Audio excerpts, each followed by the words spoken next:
సాక్షాత్ ఆ నాగరాజే పుష్పాలతో అభిషేకించే తెప్పేరు శివాలయ రహస్యం. కలియుగంలో కూడా ఆ పరమేశ్వరుణ్ణి ఇంకా ధ్యానిస్తున్నామంటే అందుకు మాత్రం అసలు కారణం ఎంతో చారిత్రక చరిత్ర కలిగిన ఆలయాలు ఇంకా ఈ భూమి మీద తనదైన శక్తిని ఇంకా ప్రజ్వలిస్తున్న కారణంగానే అని చెప్పుకోవాలి. ఒక పాము శివలింగానికి పూజ చేసి తన చర్మాన్ని ఆ దేవుడికి మాలగా సమర్పించడం అనేది ఎక్కడా చూసి ఉండం. ఇలాంటి ఓ అద్భుతమైన ఘట్టమే మనం తమిళనాడులోని తంజావూరు జిల్లాలో తిరునగరేశ్వరం సమీపంలో కొలువై ఉన్న తెప్పేరు మనుల్లూరులోని శివాలయంలో జరిగింది. ఇంత ప్రాముఖ్యతను సంతరించుకున్న ఈ ఆలయం యొక్క విశిష్టత ఏమిటంటే, నిత్యం దేవాలయంలో ఉన్న శివలింగానికి ఒక పాము పూజలు చేస్తూ ఉంటుంది. అయితే ఈ పాము ఎందుకిలా చేస్తుంది, ఏమిటి అన్నది మాత్రం ఇప్పటి వరకు ఎవరికీ తెలియరాలేదు. దీనికి సంబంధించి ఎన్నో పరిశోధనలు జరిగినప్పటికీ అవేమీ అందుకు ఆధారాలు నిరూపించలేకపోయాయి. ఇంతటి చారిత్రాత్మక విశిష్టత కలిగిన ఈ శివాలయం తమిళనాడు రాష్ట్రంలోని తంజావూరు జిల్లాలో తిరునగరేశ్వరం నగరానికి 35 కిలోమీటర్ల దూరంలో ఉంది. ఇక ఈ ఆలయంలో శివుడికి రుద్రాక్షతో పూజ జరిపిన ఏకైక ఆలయంగా పేరుగాంచింది. అంతేకాకుండా ఈ ఆలయానికి మరో ప్రత్యేకత కూడా సంతరించుకుంది. ఈ ఆలయంలో నేరుగా సూర్యకాంతి నుంచి వెలువడే కిరణాలు ఆ శివలింగాన్ని తాకడం ఓ అద్భుతమైన ఘట్టంగా చెప్పుకోవచ్చు. అలాగే ఈ శివలింగం యొక్క శక్తి భారతదేశంలోని 12 జ్యోతిర్లింగాలు కలయిక అవడమే ఈ శివాలయం యొక్క ప్రత్యేకత. ఈ దేవాలయంలో ఓ పరిణామం చోటు చేసుకుంది. నేరుగా ఓ సర్పం ప్రధాన ఆలయంలోని స్వామివారి శివలింగ దర్శనం చేసుకుంది.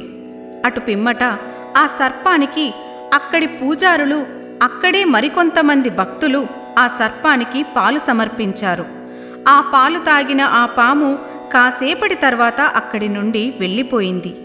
ఈ సంఘటన జరిగిన కొన్ని నెలల తరువాత, అంటే మరలా 2010వ సంవత్సరం జనవరి 16న ఉదయం 10:30 సమయంలో సూర్యగ్రహణానికి ముందు ఆలయ అర్చకులు దేవునికి పూజలు చేయడానికి తలుపులు తెరవగా అప్పటికే ఆ ఆలయంలో కొలువుదీరిన అదే పెద్ద సర్పము అక్కడి శివలింగాన్ని చుట్టుకొని కనిపించింది. అక్కడి పూజారులు, భక్తులు చూస్తూ ఉండగానే ఆ పాము దగ్గరలో పరమశివునికి ఎంతో ఇష్టమైన పరమ పవిత్ర వృక్షంగా కొలిచే బిల్వవృక్షం దగ్గరికి వెళ్ళింది. అక్కడి నుంచి బిల్వపత్రాలను ఒక్కొక్కటిగా సేకరించి గర్భగుడిలోకి ప్రవేశించి అక్కడి శివలింగం పైన ఆ ఆకులతో ప్రత్యేక పూజలు చేసింది. ఆ విధంగా 1 కాదు 2 కాదు 3 సార్లు ఆ పాము శివునికి బిల్వపత్రాలని సమర్పించుకుంది. అలా బిల్వపత్రాలను సమర్పించిన తరువాత శివలింగం దగ్గరికి వెళ్ళి తన చర్మాన్ని దేవుడికి మాలగా సమర్పించడం అక్కడే ఉన్న భక్తులను, పూజారులను తీవ్ర ఆశ్చర్యానికి గురిచేసింది. ఆ తరువాత ఆ పాము అక్కడి నుంచి వెళ్ళిపోయింది.